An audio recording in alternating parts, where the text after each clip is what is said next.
Assalamu alaikum everyone. This is Dr. Zahid with yet another video lecture to discuss the reabsorption in the distal convoluted tubule of the kidney. While every part of the nephron has its own reabsorptive characteristics, the distal convoluted tubule is important in many ways. First of all, this part of the nephron is also called the diluting segment of the kidney because it reabsorbs more electrolytes than water. Secondly, it plays a critical role in the urine concentrating ability of the kidney owing to its selective reabsorption of water in the setting of hypovolemia. In addition, the principal cells in the distal convoluted tubule play a vital role in the regulation of plasma potassium and potassium homeostasis in the body, while the intercalated cells in this part of the nephron are concerned with regulation of acid-base balance. So let's jump into bit greater details on the topic. Well, here we have a schematic diagram of a tubular epithelial cell from the distal convoluted tubule. Here on my left hand side we have the tubular lumen that contains the tubular filtrate. Here we have a tubular epithelial cell from this part of the nephron that has been divided into two parts through this line to show the early part of the distal convoluted tubule and the later part of the distal convoluted tubule because the reabsorptive characteristics widely differ between these two parts. And here on my right hand side we have the renal interstitium. The part of the tubular cell that faces the lumen is called the apical membrane, while the part that faces the interstitium is called the basolateral membrane. To begin with, the early part of the distal convoluted tubule functionally behaves more like the thick ascending limb of the loop of Henle. It helps reabsorb sodium and chloride from the tubular lumen into the tubular epithelial cell. And the necessary gradient for the reabsorption of sodium and chloride comes from the activity of this basolateral sodium-potassium ATPase pump. This pump continuously pumps sodium out of the cell in exchange of potassium that moves into the cell. As a result, we have a buildup of potassium within the cell and the intracellular stores or concentration of sodium remain very low.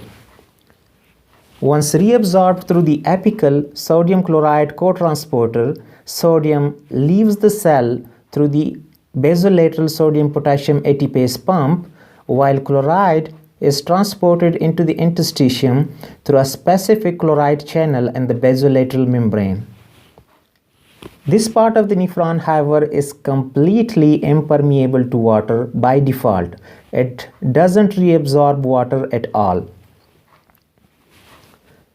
We have a group of drugs by the name of thiazide diuretics, which includes drugs like hydrochlorothiazide and chlorthalidone, which are widely used in the treatment of hypertension and edematous conditions. These drugs, the thiazide diuretics, block the apical sodium chloride cotransporter. If sodium and chloride cannot be reabsorbed through this apical cotransporter, they will stay in the tubular lumen and deliver to the more distal parts of the nephron.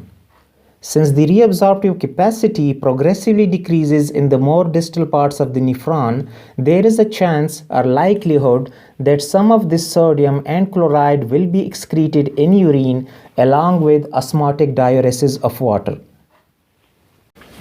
Well, the later portion of the distal convoluted tubule has reabsorptive characteristics much similar to those of the collecting ducts. This part of the nephron is impermeable to water in the absence of the antidiuretic hormone. However, once antidiuretic hormone is secreted, usually due to rising osmolarity of the extracellular fluid, this part of the nephron can then reabsorb water from the tubular lumen.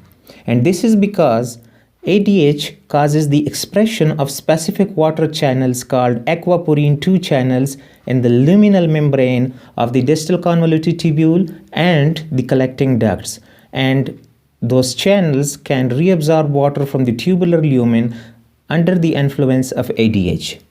In addition, the later portion of the distal convoluted tubule has two types of cells, the principal cells and the intercalated cells. Here, for the sake of discussion, we have shown principal cells, and we will move on to a separate diagram for discussion on the intercalated cells. Well, the principal cells here in the luminal membrane of the distal convoluted tubule reabsorb sodium from the tubular lumen into the tubular epithelial cell, and at the same time they cause secretion of potassium into the tubular lumen. Here again, the reabsorption of sodium and secretion of potassium by the principal cell is partly dependent on the activity of the sodium-potassium ATPase pump here in the basolateral membrane. This pump continuously pumps sodium out of the cell and potassium into the cell. So as a result, we get a very high concentration of potassium within the cell and a very low concentration of sodium within the cell.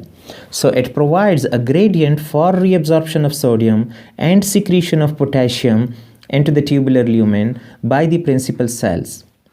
The principal cells are also stimulated by a hormone called aldosterone.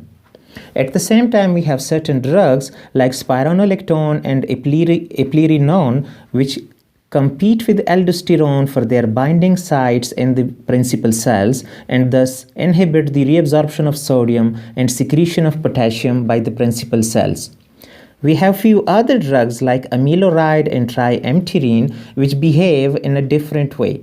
These two drugs, amiloride and triamterene, directly block the luminal sodium channels in the principal cells so that sodium cannot be reabsorbed. We have been telling you earlier that the reabsorption of sodium from the tubular lumen into the cell is dependent on the activity of the sodium-potassium ATPase pump. However, the blockade of sodium reabsorption from the lumen also affects the activity of the sodium-potassium ATPase pump. If you cannot reabsorb sodium into the cell, you cannot pump it out.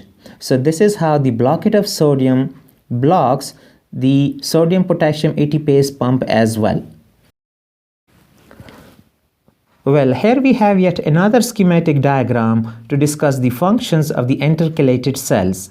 We have two types of the intercalated cells, the type A shown in upper part of the diagram and type B intercalated cells shown in lower part of this diagram.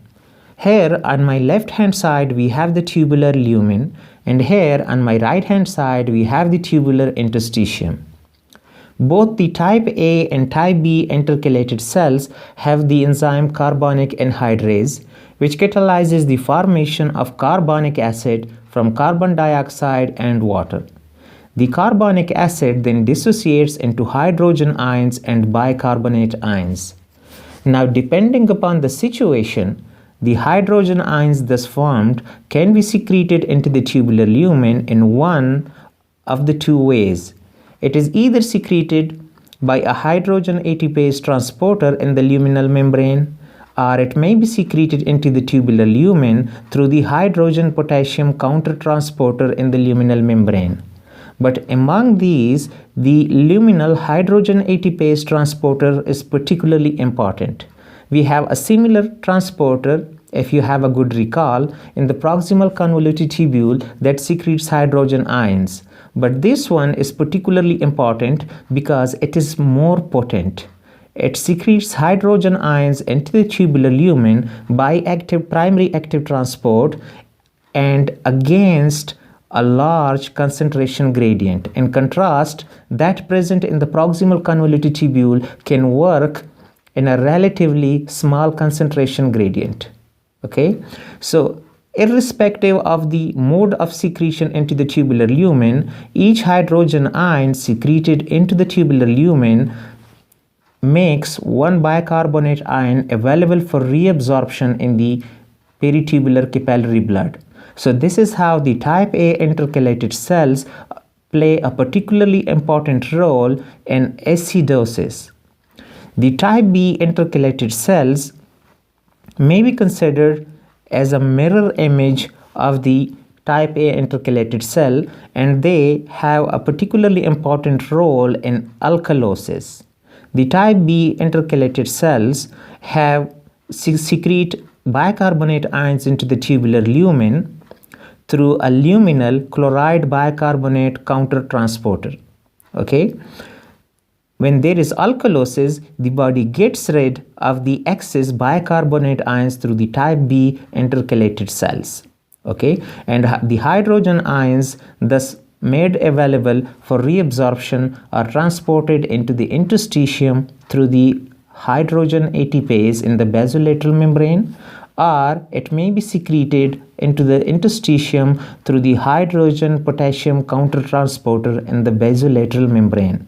So what you need to remember, type A intercalated cells are more important in acidosis, and the type B intercalated cells are more important to fix alkalosis.